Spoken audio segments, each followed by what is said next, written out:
سر آپ دہائیوں سے پاکستانی سیاست کو قریب سے دیکھتے آ رہے ہیں، تو اگر میں پوچھوں کہ 2024 میں عدلیہ کے کون سے برے فیصلے تھے اور کون سے بہترین فیصلے تھے، تو وہ کیا ہوں گے؟ دیکھیں عدلیہ کے دنیا میں جو بھی ادارہ چاہے جتنا بھی برا ہو جتنا بھی اچھا ہو، دونوں طرح کے لوگ ہوتے ہیں، لیکن اتفاق یہ ہے کہ یا بدقسمتی یہ ہے کہ جو عدلیہ کے لیڈرشپ تھی، عدلیہ کے جو بڑے لوگ تھے، انہوں نے وہی فیصلے دیے جو اس وقت کی طاقتوں کو پسند تھے۔ تو ہم آپ 1954 سے یہ فیصلے دیکھ رہے ہیں کہ جو تھیں منتخب حکومتیں، جمہوری حکومتیں، ان کو رخصت کیا گیا اور عدالتوں نے اس کے اوپر مہر تصدیق ثبت کی۔ بھٹو کی پھانسی کا بڑا فیصلہ ہے جو کہ ابھی تک جس کا درد جو ہے وہ محسوس کیا جا رہا ہے معاشرے میں۔ پھر پولیٹیکل لیڈرز کے خلاف جتنے بھی کیس چلے ہیں وہ کبھی بھی شفاف نہیں تھے، چاہے وہ عمران خان ہو، چاہے نواز شریف ہو، چاہے آصف زرداری ہوں، چاہے بے نظیر بھٹو ہو۔ یہ تو ریسنٹ پاس ہے، اس سے پیچھے چلے جائیں تو سور وردی سے لے کے ممتاز دولتانہ تک، ایون فاروق لغاری کے والد محمد خان لغاری تک، تو یہ سارے فیصلے ہمیشہ چیلنج ہی ہوئے ہیں اور کبھی کسی نے لوگوں نے سیاسی فیصلوں کو یقین نہیں کیا، اس لیے بار بار سیاستدان جو ہے وہ دوبارہ جیتتے رہے، دوبارہ پارلیمنٹ میں آتے رہے، فیصلے بھی ان کے خلاف ہوئے، پھر بھی آتے رہے۔ ٹھیک، آپ کو کیا لگتا ہے تحریک انصاف یا عمران خان کو سسٹم میں کوئی سیاسی سپیس ملے گی اور عمران خان کی رہائی ہو سکتی ہے؟ دیکھ رہے ہیں آپ 2025 میں؟ دیکھیں عمران خان اب بھی پاپولر ہیں اور ان کی پارلیمنٹ میں اچھی خاصی سیٹیں ہیں، تو ڈیفینیٹلی ان کا چانس تو ہر وقت موجود ہے، لیکن جتنی دیر تک میں تو وہ گناہ گار ہوں جس نے الیکشن سے پہلے بہت پہلے کہا تھا کہ مقبولیت ایک ہے، ہمارا ملک جو ہے صرف مقبولیت پہ نہیں چلتا، یہاں ایک تیسرا فریق اسٹیبلشمنٹ بھی ہے جس کی قبولیت بھی ضروری ہوتی ہے، اور یہ شروع سے کم از کم 50 سال سے تو ایسا ہی ہے کہ قبولیت اور مقبولیت چلی آ رہی ہے۔ اور تیسری بات میں یہ کہتا ہوں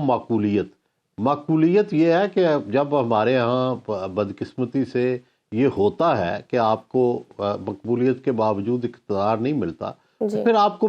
معقولیت اختیار کرنی پڑتی ہے تاکہ آپ ایسے طریقے سے اپنے آپ کو کنڈکٹ کرتے ہیں۔ بے نظیر بھٹو نے، نواز شریف نے، جتنے لوگ ہیں وہ بار بار کیسے آئے ہیں کہ وہ انہوں نے پھر دوبارہ سے اسٹیبلشمنٹ سے مذاکرات تھوڑی لچک دکھانی پڑتی ہے، گیو اینڈ ٹیک، بالکل لچک دینا، جی بالکل ٹھیک ہے۔ عمران خان صاحب کی طرف سے تو سر یہ بھی دعویٰ ہے کہ انہیں بنی گالہ منتقل ہونے کا کہا جا رہا ہے، کیا کوئی پس پردہ ملاقاتیں بھی چل رہی ہیں؟ میرا خیال ہے بنی گالہ تو وہ بہت پہلے جا سکتے تھے، لیکن اس کے لیے ظاہر ہے یہی ہوگا نا کہ اگر بنی گالہ انہیں شفٹ کرتے ہیں تو اس کا مطلب یہ تو نہیں ہوگا کہ وہ خاموش بیٹھ جائے، ہر وقت سیاسی بیان دیں یا حکومت کو ڈی سٹیبلائز کریں، تو وہ تبھی ہوگا نا جب ابھی تو ان کی ملاقاتیں بھی اسٹیٹ کنٹرول کرتی ہے، تو پھر اگر وہاں پہ چلے جائیں اور وہ پھر اسی طرح کی کالز دیں تو سسٹم تو نہیں پھر چلے گا۔ تو اس لیے جو سسٹم چلا رہے ہیں وہ چاہیں گے کہ پہلے اس کی گارنٹی ہو۔ صحیح، تو تحریک انصاف کو سپیس دینے اور عمران خان کی رہائی کے حوالے سے آپ کو کیا لگتا ہے کوئی بیرونی دباؤ بھی آ سکتا ہے اور یہ حکومت دباؤ کا شکار ہوگی؟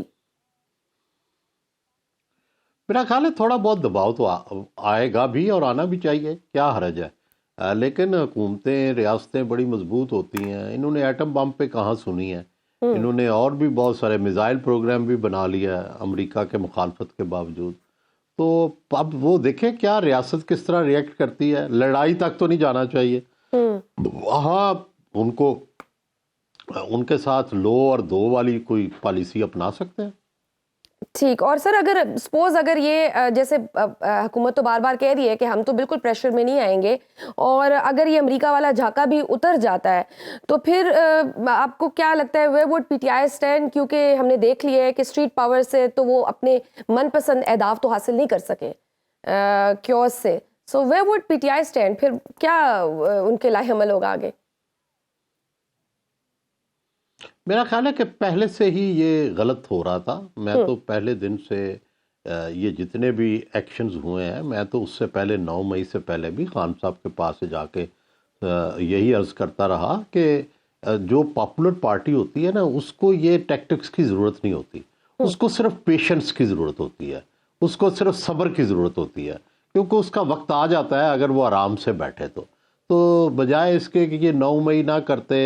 یہ 26 نومبر نہ کرتے، اس کی بجائے پارلیمنٹ میں بیٹھے ہوتے، اپنی تنظیم بناتے، اپنی دباؤ جو ہے وہ سیاسی دباؤ نان وائلنٹ وہ بڑھاتے، تو شاید آج تک کامیاب بھی ہو جاتے۔ سر آپ کو کیا لگتا ہے رواں سال جمہوریت اور جمہوری اقدار کے لیے بہتر ہوگا، یا پھر اس سال بھی جمہوریت وینٹیلیٹر پر ہی رہے گی؟ کیونکہ پل ڈیٹ کی حالیہ رپورٹ تو ہمیں یہ بتاتی ہے کہ سال 2024 میں جمہوریت کمزور ہوئی ہے، 26ویں ترمیم کے ذریعے یا عدالتی نظام کو تقسیم کیا گیا، متنازع الیکشن ہوئے، سیاسی مخالفین انتقام کا نشانہ بنتے رہے، سوشل میڈیا پر بھی پابندیاں رہیں، تو جلد بازی میں سروسز چیف کی مدت ملازمت بھی بڑھائی گئی۔ تو آپ کو کیا لگتا ہے کہ اب جمہوریت کیا مضبوط ہوگی؟ دیکھیں شجیہ، میری جو اصلی محبت ہے نا وہ تو ہے جمہوریت، اور وہ جمہوریت ہے نہ ہائیبرڈ جمہوریت، نہ اصلی جمہوریت، نہ بلدیاتی جمہوریت، نہ کوئی اور جمہوریت، وہ جو اصل جمہوریت ہے، صرف جمہوریت، وہ تو یہاں مجھے فی الحال ہوتی نظر نہیں آتی۔ اچھا، اس سے تو ہم دور ہی رہیں گے، اس سے تو ہماری جدائی رہے گی۔ ہاں، یہ جو ہائیبرڈ جمہوریت ہے یہ چل رہی ہے، اور آگے بھی مجھے کوئی مستقبل جو ہماری محبوبہ والا ہے وہ نظر نہیں آ رہا۔ مطلب ہماری محبوبہ پریشان ہی رہے گی آگے بھی؟ جی، کوئی ابھی ہمارے خواب تو پورے نہیں ہوں گے۔ ٹھیک سر، کچھ حکومتی اتحادیوں کی بھی بات کریں تو آپ کو لگتا ہے پیپلز پارٹی مزید 4 سال انتظار کرے گی؟ کیونکہ پیپلز پارٹی سے مزید آوازیں اٹھنا شروع ہو گئی ہیں۔ کل نبیل گبول نے ڈرائیونگ سیٹ سنبھالنے کی بات کی، آج شرمیلا فاروقی صاحبہ نے بھی کہہ دیا کہ وہ دن دور نہیں جب بلاول بھٹو وزیر اعظم ہوں گے۔ کچھ آپ دیکھ رہے ہیں اس طرح کا بھی؟ نہیں، مجھے نہیں نظر آ رہا فی الحال۔ اچھا، کیونکہ اگر ہم دیکھیں موجودہ حکومت کا جو سب سے بڑا فیکٹر لیجیٹیمیسی کا ہے اور مقبولیت بھی نہیں ہے، تو یہ بھی وہ 2 فیکٹرز ہیں جن کو ہم اگنور نہیں کر سکتے۔ تو مقتدرہ کب تک یہ ان فیکٹرز کا بوجھ اٹھا سکتی ہے؟ دیکھیں، یہاں تو شوکت عزیز باہر سے آ کے بھی وزیر اعظم رہ گئے، یہاں تو صرف میں کہتا ہوں نا جی کہ صرف یہاں مقبولیت ہے نہیں نا، یہاں قبولیت بھی ضروری ہے، تو قبولیت نے اس وقت مقبولیت کو ہرایا ہوا ہے۔ مقبولیت تو دیکھو اس وقت مکمل ہار چکی ہے، سارے کارڈز اس کے ضائع چلے گئے ہیں، اور اب آخری ٹرمپ کارڈ رہ گیا ہے، اور وہ بھی مجھے کوئی بہت زیادہ سکسیسفل ہوتا ہوا نظر نہیں آتا۔ لیکن حکومت کا تو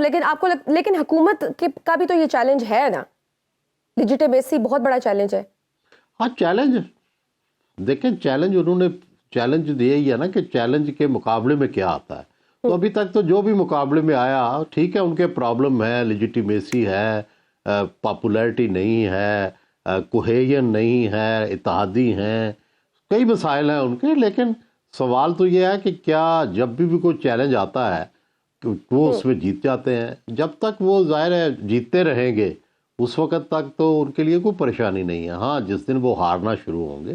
اس دن پریشانی شروع ہوگی۔ قومی حکومت کی بھی سر بہت بات چل رہی ہے، آپ کی طرف سے بھی یہ باہر تجویز آئی کہ قومی حکومت ہی شاید اس چیز کا حل ہے۔ آپ کو ابھی بھی یہی لگتا ہے یہی حل ہے، اور مستقبل قریب میں کوئی ایسا سیٹ اپ آ سکتا ہے؟ کہ الٹیمیٹلی تو ادھر ہی جائیں گے نا، لیکن یہ ظاہر ہے حکومت کا پہلا سال ہے، پہلے سال میں تو یہ نہیں ہوگا، یہ کوئی تیسرے سال میں جا کے میرا خیال ہے اس طرف بڑھیں گے۔ اس وقت تک پی ٹی آئی بھی اپنی طاقت کا اظہار کر کر کے مایوسی کے اتھاہ گہرائیوں میں گر چکی ہوگی، اس وقت آسان ہوگا یہ کرنا۔ تو اگر تو کوئی حادثہ نہیں ہوتا تو یہ آپ یوں سمجھیں کہ سال 2 سال کے بعد اس طرح کی سوچ جو ہے وہ ڈیولپ ہوگی۔ کیونکہ سر اڑان پاکستان کی تقریب کے دوران پرائم منسٹر صاحب نے بھی ایک بات کی، انہوں نے شہباز شریف صاحب نے کہا کہ سول ملٹری پارٹنرشپ کے حوالے سے کچھ وسوسے ہیں، لیکن میں چاہتا ہوں کہ یہ ایسے ہی چلے یہ ریلیشن۔ تو کچھ اس طرح کی کوئی انسیکیورٹی حکومت کی جانب سے بھی ہے؟ ظاہر ہے چونکہ ماضی ہمارا بڑا چیکرڈ ہے، تو ماضی میں جتنی حکومتیں بھی گئی ہیں، منتخب ان کو فوج نے بھیجا ہے یا انٹیلیجنس ایجنسیوں نے، تو اس لیے یہ خیال کوئی اتنا ماورائے کچھ نہیں ہے تو، لیکن اب تو اس وقت تو آج کے حالات میں تو بہت اچھے آئیڈیل چل رہے ہیں. جس طرح عمران خان ایک پیج پہ ہوتے تھے فوج کے ساتھ، آج کل شہباز شریف ہے.